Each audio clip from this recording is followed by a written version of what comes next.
which defensive GLs. The way I break it down mostly is, well, I guess if if this thing will overload, offensive GLs are pretty obvious because they don't help well in defense, but wow, it's actually like almost perfectly broken down. So Leia, the most recent GL is usually a flex unless it's like C or SOKR, where actually SOKR was the only GL at the time, but like C where he wasn't really great on defense. But Leia's OP as fuck. I put her on defense. I consider her a defensive GL. But Leia, Jabba, Lord Vader, JMK, and Rey are all defensive GLs.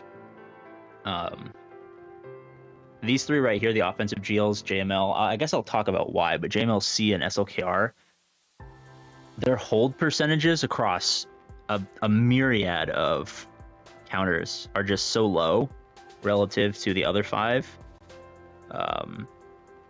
that they're almost never put on defense.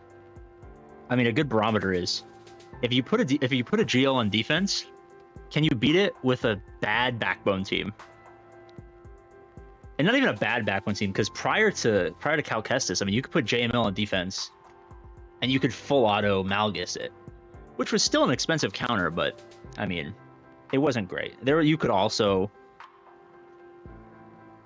I hate to say it, but for both of these two, for C and for JML, you could low-key Grievous the fuck out of them. You could Grievous two-shot both of them relatively easily. And if you're losing GL value, and the way I equate value is, yes, value in the actual GSC itself, but also the value of your time, money, and will to live that it took to farm them, the three pillars of the cube, time, money, will to live. If you spent 9 months farming JML or C just for someone to throw in a Grievous Wampa two-shot and kill it with basically no investment, huge waste of time. Same thing with SLKR. I mean, SLKR, his counter was like not amazing. It was like a Jedi Knight Luke, Jedi Knight Revan, which is kind of steep now if you have like all the GLs and you kind of need those guys for other things. But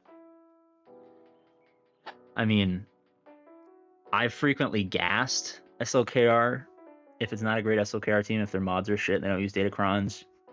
He's relatively susceptible to two shots, but he's really, really fucking good at nuking people, so he's just way more valuable on offense. The defensive GLs like Jabba, for instance. Jabba and Lord Vader are consistently the two hardest teams to beat on defense, minus Rey, obviously, because Rey has a huge Datacron right now and she's hella fucked up.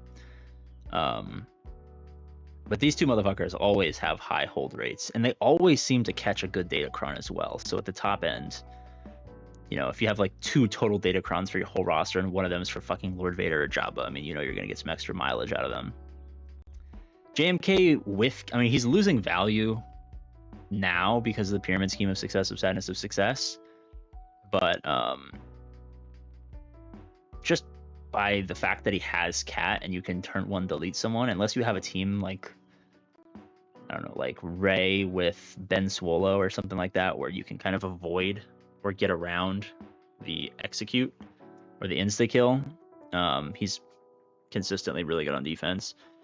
And he's more so good because people have their designated JMK counters, but they're pretty valuable, so just having a guaranteed way to pull that off on defense is helpful. And then Rey's one of the tricky ones where she's really, really good if you know what you're doing, and really, really, really bad if you don't. Rey is one of the most flexible GLs in the game, and she frequently is the most powerful defensive team in the game because every time a new light side character comes out, there's some sort of weird fucked up combo that you can put with Rey to make her nigh unkillable, especially if that new light side character comes with a Datacron. Lord Vader's just annoying because he'll ramp and then nuke you, especially if you don't have anything to kill his tanks.